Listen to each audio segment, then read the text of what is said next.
بیا چې کوم واقع چې کوم شو کنه د مکه چې کوم نه وشو نو سپوزینګ وزیر اعلی خاموش دي چې دا ولې خاموش ځکه چې دا هم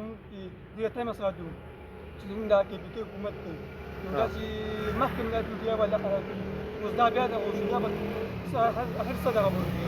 نو ډېر د افسوس مقام دی چې وزیر اعلی مطلب دا دی د دې صوبې د عوامو یو نماینده دی د صوبایي حکومت سربراه دی او د هغه تر اوسه پورې نه مذمت راغلی دی نه مطلب دا دی د واقعه حوالې سره سوي نو دا ډېر د افسوس مقام دی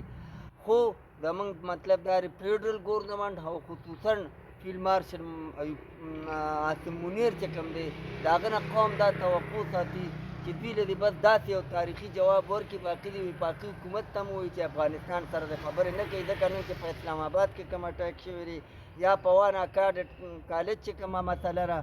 یا نور داسې وه په هغې کې ښه ښکاره اوس هم د وزیر داخله سپیچ مو کتل نو هغه وایي چې پروف دي موږ سره چې دا مطلب دا دی همغه فتنة الحوارج هندوستان والا او افغانستان والا په دې کې ملوث دي او دا کوم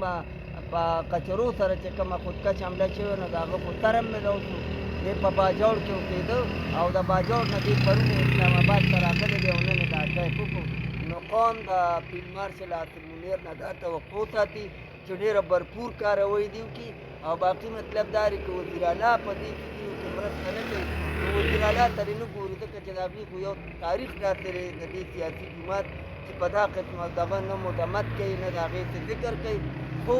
خام چې کوم دی نو د وفاقي حکومت نه او خصوصا